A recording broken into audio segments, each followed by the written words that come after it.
오늘은 성공의 레시피란 제목으로 말씀을 나누겠습니다. 제 아내는 결혼한 후에 각종 음식의 조리법을 적어놓은 자기만의 레시피를 가지고 있었습니다. 그 레시피에 따라 다양한 음식을 만들었고 저는 맛있게 먹었습니다. 요리를 잘 만들기 위해 레시피가 필요하듯이 성공적인 삶을 위해서도 레시피가 필요합니다. 사실 성공을 원하지 않는 사람이 있겠습니까?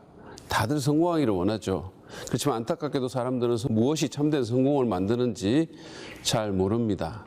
레시피가 필요합니다. 감사하게도 하나님은 자기 자녀들이 참으로 성공하기를 원하십니다. 그래서 그분은 성공의 원리를 성경에 적어 놓으셨죠. 오늘 빌립보서 3장 4절부터 11절 말씀을 통해 그 원리를 한번 찾아보도록 하겠습니다. 먼저 첫 번째 성공의 레시피는 자신의 삶에 대해서 올바른 평가를 하십시오라는 겁니다. 바울은 예수 믿기 전에 많은 것을 가진 사람이었습니다. 4절에서 그는 자기가 육체에 신뢰를 둘 만한 사람이라고 그렇게 말을 했습니다. 누구보다도 인간적인 조건이 뛰어나다는 뜻이죠. 5절, 6절에는 그것들을 구체적으로 열거합니다. 자신이 아끼고 자랑했고 소중히 여겼던 것들의 목록이죠. 그의 말을 한번 들어보시죠. 나는 난지 8해 만에 할례를 받았고 이스라엘 민족 가운데서도 베냐민 지파요, 히브리 사람 가운데서도 히브리 사람이요, 율법으로는 바리새파 사람이요, 열성으로는 교회를 박해한 사람이요, 율법에 의로는 흠잡힐 데가 없는 사람이었습니다. 그는 정통 유대인이며 이스라엘 초대왕의 자손이었습니다. 히브리 말을 할 줄 아는 제대로 된 히브리인이었고 바리새파라는 엘리트 그룹에 속해 있었으며 동료들을 뛰어넘는 열정과 에너지로 놀라운 성취를 했습니다. 그리고 도덕적으로 탁월한 삶을 살았습니다. 이 목록의 화려함이 우리에게는 잘 와닿지 않을지 모르지만 당시에 이것은 대단한 것이었습니다. 척 스윈돌은 이것은 오늘날 퓰리츠상 수상자이며 영예의 훈장 수여자이며 MVP이며 금메달리스트와 같은 것이다 라고 했습니다.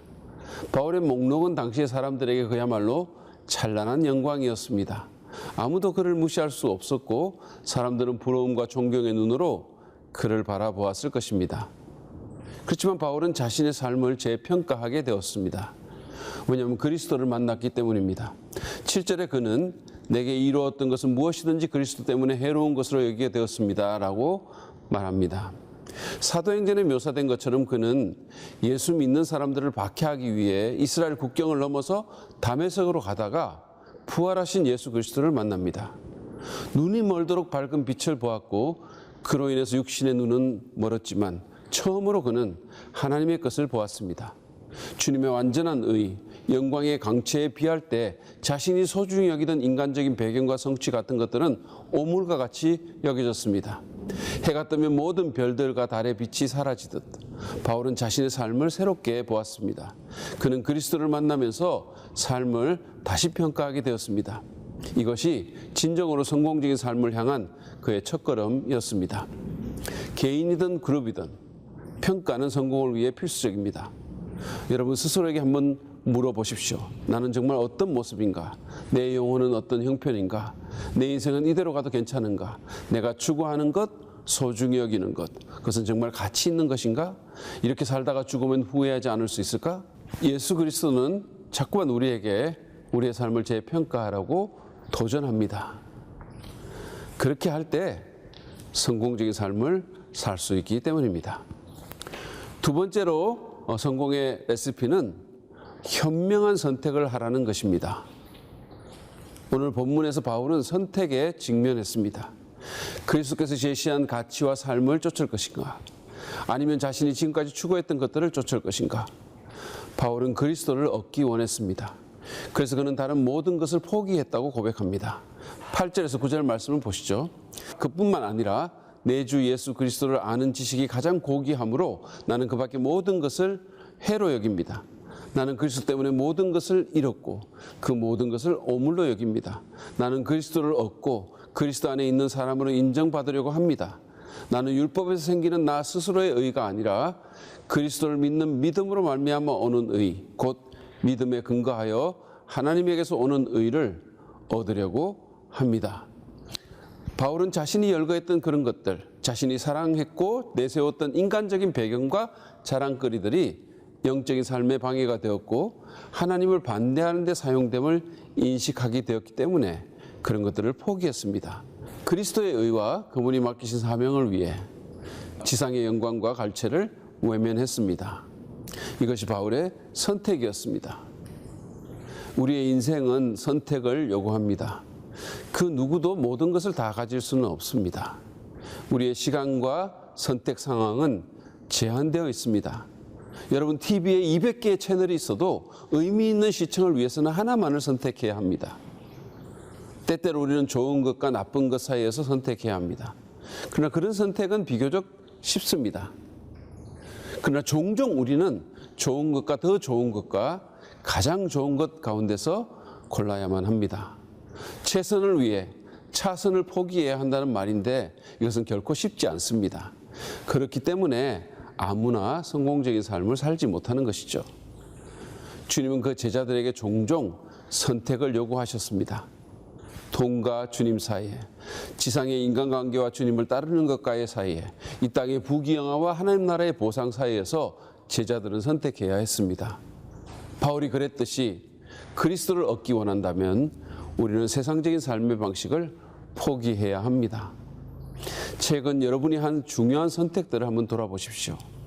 그것은 예수 그리스도 안에서 여러분의 자유와 가능성을 더 진작시키는 것이었습니까? 그것은 그저 좋은 것이나 차선이 아니라 최선의 선택이었습니까?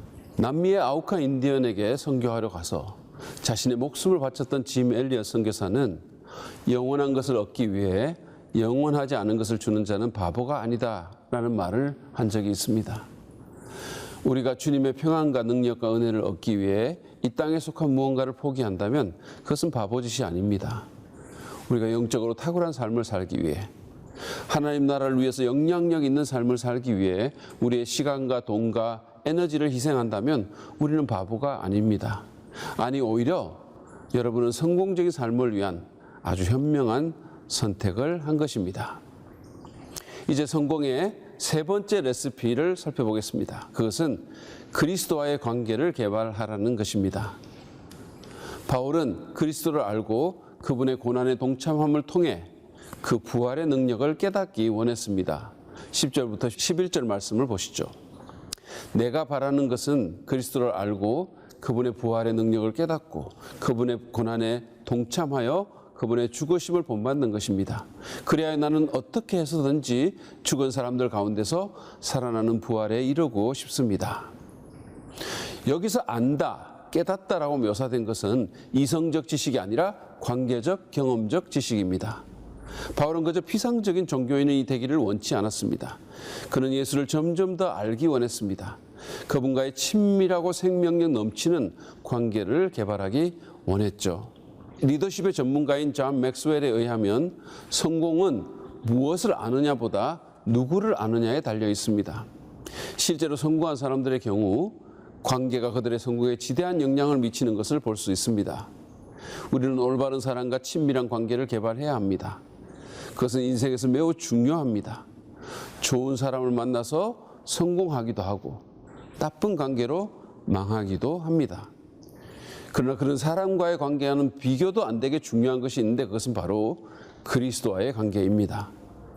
바울을 비롯하여 헤아릴 수 없이 많은 사람들이 그리스도와의 관계를 통해 삶을 꽃피웠습니다.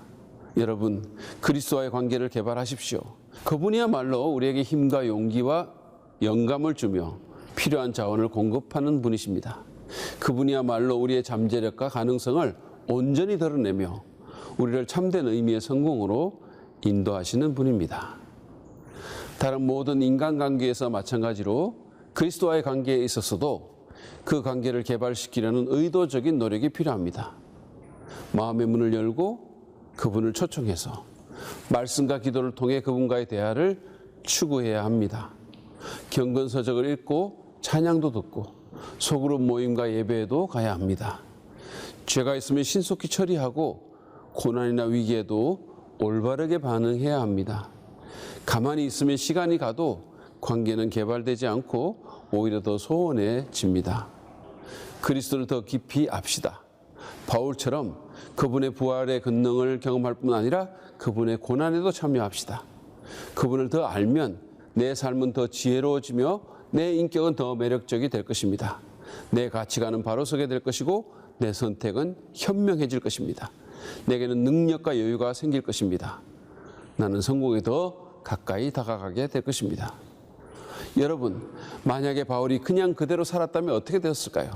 높은 지위를 얻고 뛰어난 유대교 학자가 되었을지 모릅니다. 경제적으로 풍족한 삶을 살며 당대 사람의 인정을 받았을지도 모릅니다. 그러나 그것으로 다였겠죠. 그는 역사와 함께 잊혀졌을 것이고 지금의 바울은 없었을 것입니다. 그러나 그가 자신의 인생을 새롭게 평가했기 때문에, 하나님 보시기에 최상의 선택을 했기 때문에, 그리고 그리스도와의 친밀한 관계를 개발했기 때문에 그의 인생은 참으로 성공적인 인생이 되었습니다. 그로 인해서 헤아릴 수 없는 삶이 변화되었고 전 세계의 교회가 세워졌고, 그의 편지는 지금까지 남아서 사람들에게 영감과 교훈과 지침을 주고 있는 것입니다. 그는 영원에 지울 수 없는 흔적을 남긴 그런 삶을 산 것입니다. 여러분도 그런 삶을 살 수 있기를 바랍니다. 세상에서 말하는 일시적이고 지상적이고 종종 이기적인 그런 성공이 아니라 하나님께서 인정하시는 진정한 성공을 하시기를 바랍니다. 사람들에게 영향을 주고 긍정적인 변화를 초래하는 그런 사람들이 되기를 바랍니다. 여러분, 성공의 레시피를 기억하십시오. 정기적으로 자신의 삶과 인격과 가치관을 재평가하고 삶의 선택마다 기도하는 마음으로 최상의 선택을 하며 예수 그리스도와의 친밀한 관계를 개발하는데 여러분의 삶을 투자하시기 바랍니다. 여러분은 성공할 수 있을 것입니다. 그런 축복이 우리 모두에게 있기를 간절히 바랍니다.